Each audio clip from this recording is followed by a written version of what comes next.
Tony Abbott has long been calling for the carbon tax to go to the people. Now he's come up with a plan to force a vote. The opposition leader will ask Parliament to call a national plebiscite on the issue.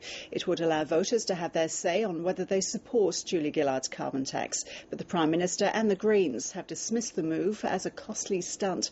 From Canberra, Susan McDonald reports. He's got a carbon price and she wants one.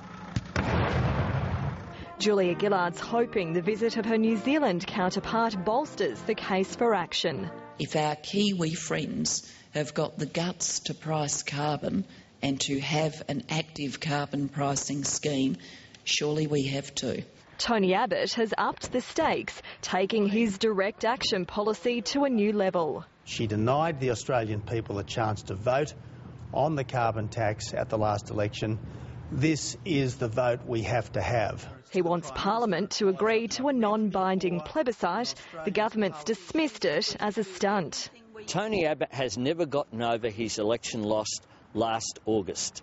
And what we've seen is the longest dummy spit in Australian political history. The Greens won't support it either. It's a good political manoeuvre perhaps, but it's a waste of tens of millions of public money. Tony Abbott admits it won't come cheap at around $70 million. The price of my plebiscite is minute compared to the massive cost of this carbon tax. And it won't come without the support of the two independent senators.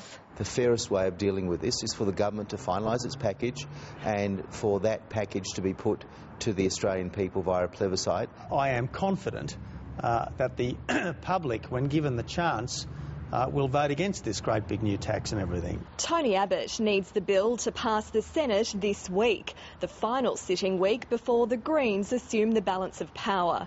The next 5 days are significant for another reason, the anniversary of Kevin Rudd's axing. Kevin Rudd's cancelled his planned party for fear of a media circus. One senior Labor figure says damage has already been done.